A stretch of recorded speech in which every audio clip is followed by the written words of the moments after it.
Hi everyone, welcome to our YouTube channel black diamond. जैसा कि आपको पता ही होगा, कॉमर्शियल माइनिंग को लेके कोल इंडिया लिमिटेड में बहुत सारा विवाद चल रहा था, स्ट्राइक भी हुआ और अभी कॉमर्शियलाइजेशन को लेके जो न्यूज़ है पहले हम वो आपको दिखाते हैं।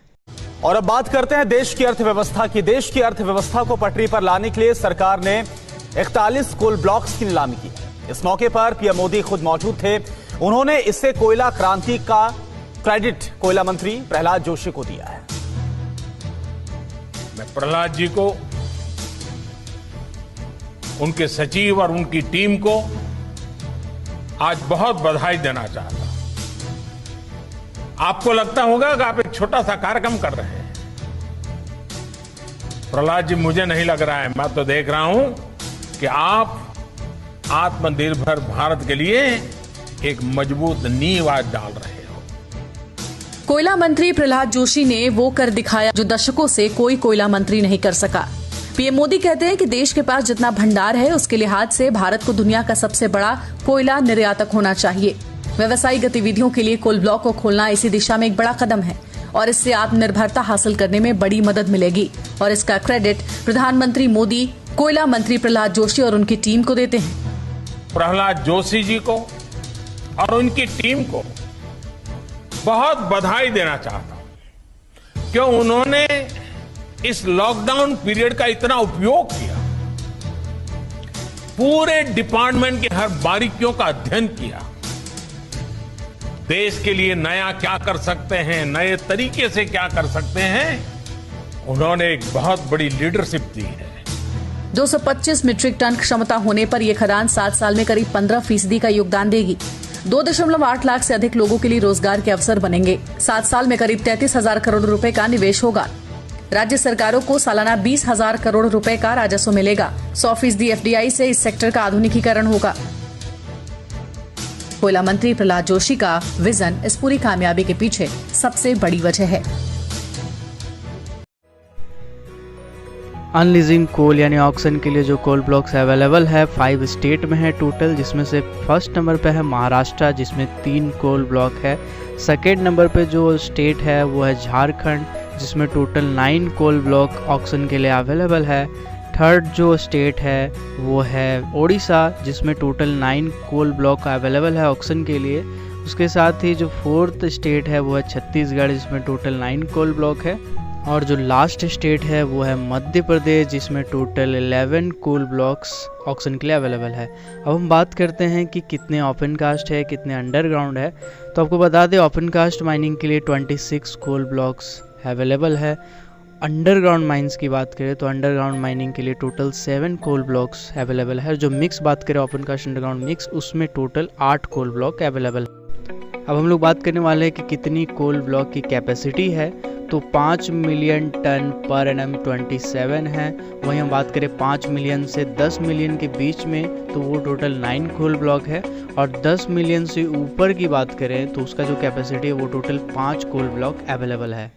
ये तो वो चीज़ें थी जो लगातार न्यूज़ चैनल में हमें दिखाया जा रहा है या प्रधानमंत्री जी के जा रहा है और कोल मिनिस्ट्री के द्वारा ट्वीट करके हमें बताया जा रहा है।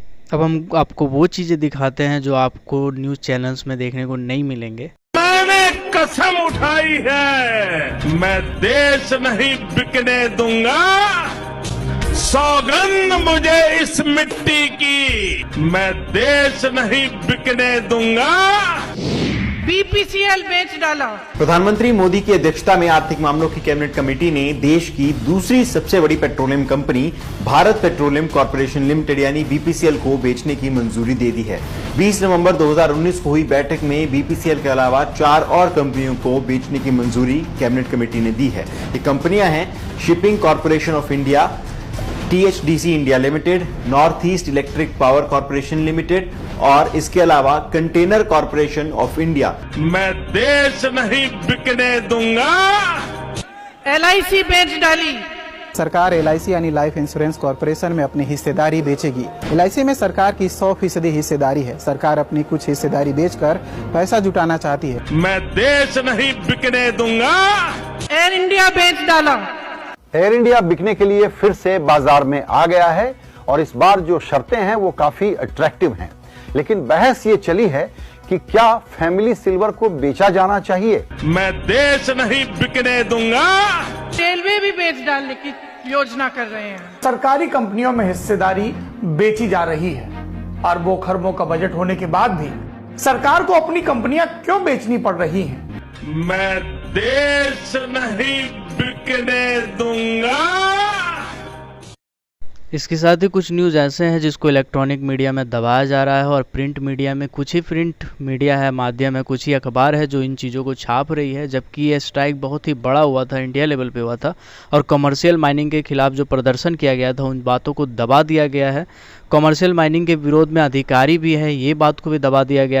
कोल इंडिया के बहुत सारे सब्सिडरी बहुत सारे एरिया में आज भी प्रदर्शन हो रहा है लगातार और हड़ताल की घोषणा की गई है। पांचों ट्रेड यूनियन जो रजिस्टर्ड पांचों ट्रेड यूनियन हैं उनके द्वारा, पांचों रजिस्टर बृहद स्तर पे ट्रेड यूनियन के साथ साथ जो छोटे छोटे ट्रेड यूनियन हैं जैसे इंडियन लेबर ऑर्गेनाइजेशन से जो एफिलेटेड हैं और भी जितने ऑर्गेनाइजेशन हैं उनसे एफिलेटेड जितने भी ट्रेड यूनियन हैं उन सब ने कमर्शियल माइनिंग के खिलाफ एक साथ हड़ताल करने का 3 दिन का यानी कि 2 तारीख या 2 जुलाई, 3 जुलाई और 4 जुलाई 3 दिन का हड़ताल करने का घोषणा किया है उन लोगों ने।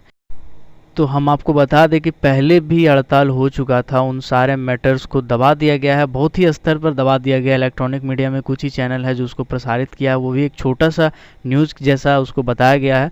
बहुत सारे अखबार है जिन्होंने इस बारे में छापा ही नहीं। इससे पहले मैंने एक वीडियो बनाया था, आप प्लेलिस्ट में जाकर देख सकते हैं, उसमें मैंने बताया था कि कैसे कैसे जितने भी ट्विटर हैंडल में ट्वीट किया गया था स्टॉप कमर्शियल माइनिंग हैशटैग लगा के, उनसे बहुत से ट्वीट को गायब कर दिया गया था यानी हिडन कर दिया गया था।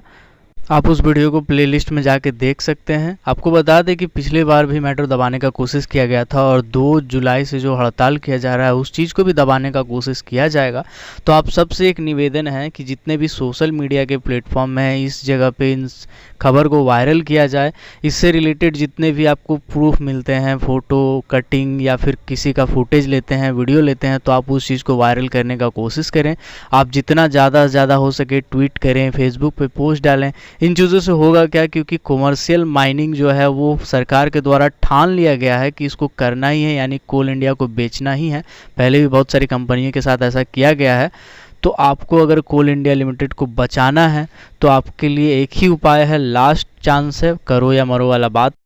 इससे पहले 11 जून को अनाउंस किया गया था कि कोल इंडिया को कमर्शियलाइज कर दिया जाएगा। बहुत सारे प्राइवेट कंपनी को इनविटेशन दिया गया था कि इसमें आप पार्टिसिपेट करें, लेकिन अंदर की खबर ऐसी आई कि कोई भी कंपनी इसमें पैसा लगाना नहीं चाहती थी, कोल ब्लॉक को खरीदना नहीं चाहती थी। तो इसीलिए गवर्नमेंट ने वो नियम जो है वो हटा दिया, यानी 11 तारीख का जो डेट फिक्स किया गया था 11 जून का, वो हटा के फिर 18 जून को कर दिया गया था ट्वीट श्री प्रहलाद जोशी जी के द्वारा। उसके बाद फिर अगर ये खबर आ रही थी कि कोल इंडिया में इन्वेस्टर्स पैसा इन्वेस्ट नहीं करना चाहते हैं, कमर्शियल माइनिंग का कोल ब्लॉक को नहीं खरीदना चाहते हैं, उसके कारण गवर्नमेंट ने ये किया कि जितने भी एलिजिबिलिटी क्राइटेरिया था उसमें 70 to 80% एलिजिबिलिटी क्राइटेरिया को हटा दिया गया और सस्ता कर दिया गया। और तो और ये कंडीशन रखा गया था श्री प्रहलाद जोशी जी के द्वारा कि 1 टन पे आपको मात्र 1 रुपया रेवेन्यू देना है। तो मतलब कुल मिलाकर के भीख मांगने वाली बात हो। तो कोल इंडिया लिमिटेड में जितने भी वर्कर काम कर रहे हैं डायरेक्टली या इनडायरेक्टली, या फिर किसी भी ट्रेड यूनियन में हैं, या फिर कोई स्टूडेंट है जो कोल इंडिया लिमिटेड में अपना करियर बनाना चाहते हैं या डिप्लोमा डिग्री अभी कर रहे हैं कोल इंडिया के सपनों को लेके, तो उनसे मेरा एक खास निवेदन है कि इस वीडियो को जितना ज़्यादा से ज़्यादा हो सके फॉरवर्ड करें। ट्विटर पे आप #स्टॉप कमर्शियल माइनिंग करके टैग करें प्रहलाद जोशी जी को, पीएम को और कोल मिनिस्ट्री को, और जितना ज़्यादा से ज़्यादा हो सके फेसबुक पे, ट्विटर पे और भी जितने भी सोशल मीडिया हैं उस पर कमर्शियल माइनिंग के विरोध में जितना हो सके पोस्ट डालें, शेयर करें। इससे होगा ये, क्योंकि डिजिटल मीडिया यानी इलेक्ट्रॉनिक मीडिया और कुछ ऐसे अखबार हैं जो इस चीज़ को कवर नहीं कर रहा है दबाव में आके, तो वो इस चीज़ को कवर करेगा और हर न्यूज़ चैनल में जब दिखाया जाएगा तो उस पर एक अच्छा प्रभाव पड़ेगा कोल इंडिया लिमिटेड के फेवर में। अगर आप कोल इंडिया लिमिटेड के कंपटीशन की तैयारी कर रहे हैं या उसके कोई भी सब्सिडरी की तैयारी कर रहे हैं माइनिंग सरदार ओवरमैन एमटी एग्जामिनेशन के लिए, तो हम लोगों ने एक ई बुक बनाया है जिसका लिंक डिस्क्रिप्शन में, आप वहां से जाके ले सकते हैं।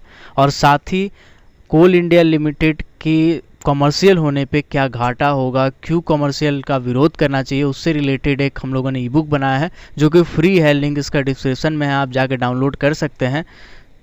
आपके पास अगर कोई भी सजेशन है तो आप कमेंट बॉक्स में हमें सजेशन दे सकते हैं, और साथ ही हमारे वीडियो को देखते रहें, इस चैनल को सब्सक्राइब करके बेल आइकन को प्रेस कर दें ताकि आने वाली वीडियो की सारी नोटिफिकेशन आपको मिलती रहे, ताकि आप हर चीज़ों से अपडेट रहें। कोल इंडिया के रिलेटेड जितनी भी न्यूज़ है, एग्जामिनेशन है, उन सारी चीज़ों से अपडेट रहें।